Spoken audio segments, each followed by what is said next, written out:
Hi and welcome back to the channel. I'm Steven, today with a mini figure review. Price figure review, rather unusual. The last time I did a price figure review, probably at least 6 months ago, yeah. The reason why I don't buy price figures much anymore, nor do I review them, is because, well, you don't really need the help of a review to decide on whether to buy a price figure, because these things are so cheap, so affordable that if you somehow ended up buying a bad one, like the face isn't good for example, you just move on to the next price figure that is coming out soon of a favorite character. There is no big loss, right? Unlike skill figures where you need the help of a review, you need opinion from other people who own the figure.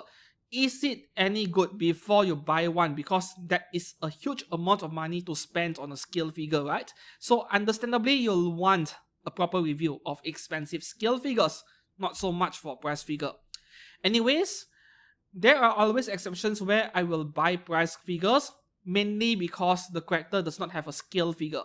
Like this Cleopatra behind me from FGO, this is also Sega SPM price. No skill figures of her, so I have no choice. Price figure is the way to go.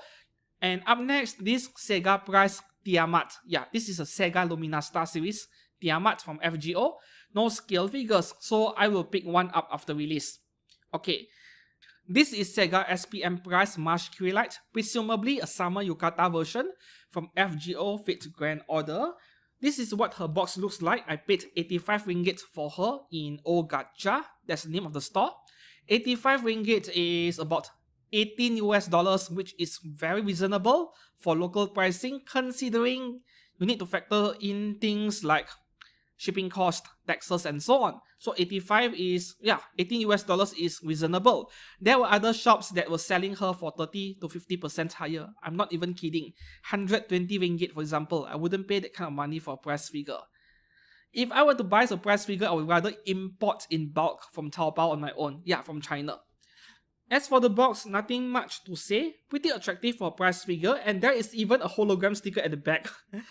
Yeah, TM Type Moon. This is a certification of the authenticity of the figure for anything Type Moon related. Fate series is one of them, but I never expected to see this sticker on the price figure. Scale figure, yes. Price figure, yeah, certainly did not expect that. This wasn't a thing in the past. I am preparing content for you guys where I want to make figure photography tutorial, and I'm going to keep everything low budget, including the figure. Yeah, so I needed a figure that is suitable for this tutorial. This one fits the bill.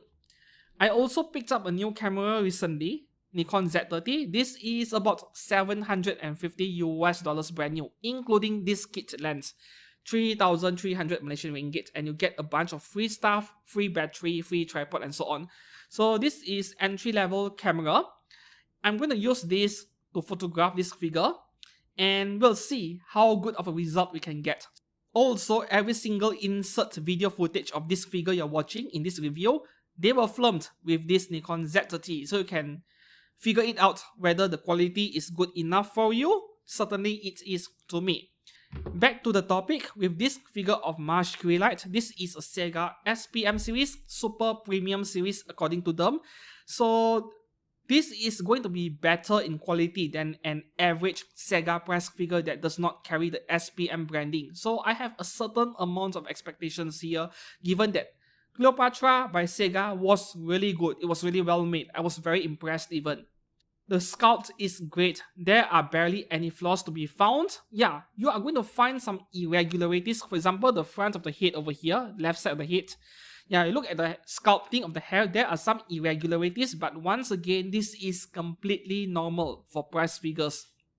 And then with price figures, as usual, you are going to find more lines along the side of the figure. This is completely normal. Every price figures have it.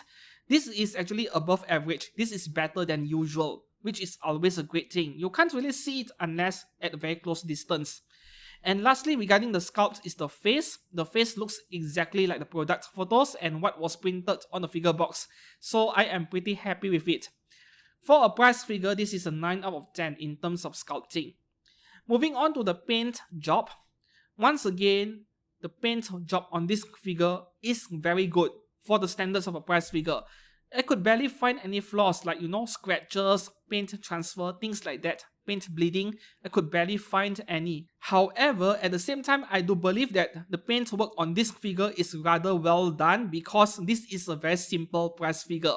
Like, there are not many intricate details or highly detailed parts to paint, unlike, once again, Cleopatra, that is a way more detailed figure. It is those highly detailed parts where you start to see problems in press figures because of their low budget. These flame effect parts on her outfit, and more of them in front on her green colored apron, they are decals, not painting. But the application of the decals are pretty well done as well. I can't find anything to complain. So this press figure definitely lives up to the reputation of being a Sega SPM. The broom of this figure is kind of soft, but I think that is a good thing. There is less likelihood for you to break it when you're trying to force it into her hands, right? And then the last part, the base, this is where I have a very small complaint. Maybe not a very valid complaint, but still I'm gonna say it. The first thing is that there is no Fate Grand Order logo printed on the base. The previous Sega SPM press figures, they do that. Maybe they want to cut cost. That is still fine. Plain black base is fine for a press figure. The second thing is that there is one single round foot peg which is off center. So the thing is that the fitting between the foot peg and the base, it is perfect. The tightness is perfect. But I don't know which direction the figure should be facing. Like, is this the front or is that side the front? Yeah, I did not know where the figure should face until I inserted the broom. Then I have to keep turning, twisting the figure until I got the balance over here. So you have some space between the leg and the broom over here. So I was kind of aimless. There was no indication of which direction the figure should face. Oh, maybe it is printed on the box. Yeah, kind of. Regardless of whether you collect press figures or not, or you just want to collect as many Marsh figures as possible, as many FGO figures as possible, this is a good buy. A pretty well made press figure. And that is all for today's figure review. If you enjoyed it, please do give this video a like and consider subscribing to this channel for more content like this in the future. Until then, see you guys again very soon. Thank you for watching and goodbye.